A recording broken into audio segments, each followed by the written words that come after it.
Alright, welcome to Beyond Quick Tips powered by Astro Gaming. My name is Jared Dunphy, and today I have a new batch of jumps on the map The Rig. I guess the reason why I'm calling this a new batch of jumps is because, well, I haven't done a video on this yet. I'm sure a lot of you already know about these jumps, but if you're a beginner or trying to learn how to play The Rig, this video is perfect for you. So, starting out over here, this jump was found basically day one when the game came out, but I don't see a lot of people using this jump that often, so I might as well show you guys how it works. So, as you can see, this wall is sticking out very slightly, and basically what you can do is you can crouch jump to get up here and then clamber up. And the reason why this is so useful is if there's a guy in engine 2 and he's looking at his radar, he might think you're just walking right by and then you can sneak up on him. The other thing is, a lot of people, when they know there's guys back there in the SMG spawn, they'll chuck nades just like this. And as you can see, that nade blew up against the wall, so if you're against this wall, you're not going to get damaged, but if you're taking the staircase, you're probably going to die.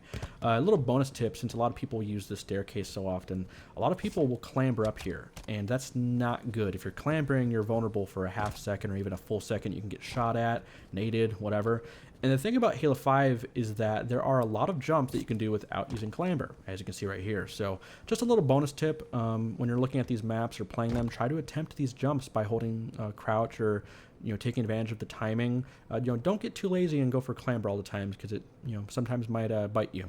So the next jump, this was found from a guy from the Our Halo crew. I forgot his name. It's been weeks since I watched the video, but I'll be sure to link that in the description box below. It's a really cool video. He was showing how you can do a jump to go from this little ledge here. See how there's that little bump? You can go from here all the way to this ledge up there.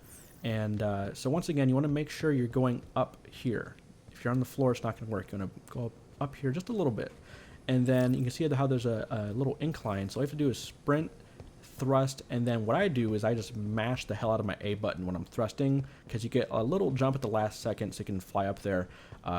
I believe you can do it without jumping, but I just have a hard time doing it. So for me, to make it more consistent, I just tap the A button. So once again, you want to get up here like that, and I kind of messed up my sprint, so let me back up and try that again. So once again, sprint, get up here, you want to turn to the right, thrust, and then tap the A button, and there you go. That was a little sloppy, a little slow, but that's how it works. The next jump will be over here. You'll see a lot of people playing strongholds in this map, and they'll be hanging out around here in no man's land. They're watching basement and nest. They're going back and forth, helping out the team where they need it. The thing is, when you're down here, you're in an awkward situation. What if you need to get up top? I guess you can go up these stairs or go up the box, but it's kind of predictable. You can get hit by a grenade, get hit by some easy shots. So I've been seeing a lot of pro players do this in scrims, and I personally don't find it that amazing, but I can see why they're doing it. Basically, what we can do is jump on this rail, and then you can clamber up here. And I will say I'm not really good at this jump, so I will try it and see if I can do it on my first try. But basically, you just want to jump at the right time, so when you get to the peak of your jump, or where you hit your highest point, you want to get right in front of that little side of the wall where you can clamber up. So once again, just jump up here, and then you just want to jump at the right time, and there you go.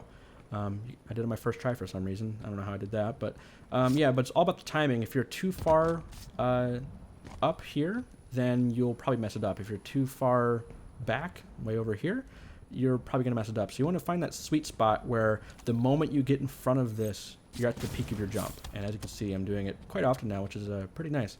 But anyways, the cool thing about this is you have some options available. You can jump over here to catwalk.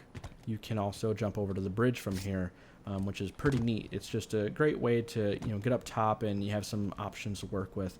But I would only recommend doing that when the game starts to slow down, or if the enemy team is dead or whatever.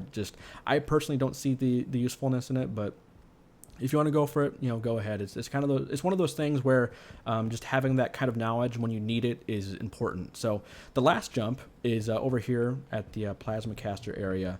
You'll see a lot of people, they'll capture nest or grab the plasma caster, and then they'll sprint and then thrust to get up here. The problem with this, and even though this is a great spot to be at, when you thrust like that, if there's a guy around the corner or something, you are now at a disadvantage because you don't have a thruster pack to work with while you're fighting, so your strafing isn't that great anymore. At least you have one component removed while that's on cooldown. So one thing I learned is that you can use this little ledge right here to get up there. So you can just jump up here just like that. and it's a great way to hold onto your thrust. So if there's a guy around the corner, you can thrust right out. Now, if the enemy team is over at basement or at the tower, then sure, use your thrust to get up there. But if you know there's guys around the corner at SMG or engine, feel free to do that. You can also do it from up here. There's a chance that you can slide off, but yeah, just aim for that little ledge right there and you can do it. The other thing is you can even do it from down low. And this is another example of a jump that you can do without clambering. You can just crouch your way up here. But what you can do, instead of clambering up like this, where you can get shot at easily for a second or two, I've seen a lot of people in matchmaking jump on this ledge like this.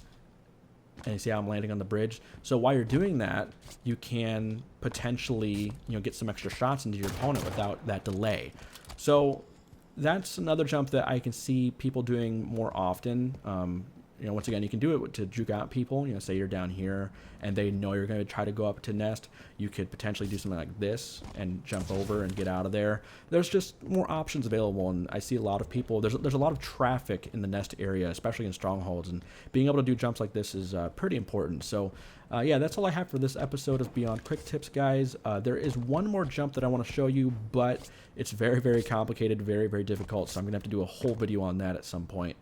But if you guys have any questions or suggestions for future episodes, be sure to let me know in the comment section below, and thank you so much for watching.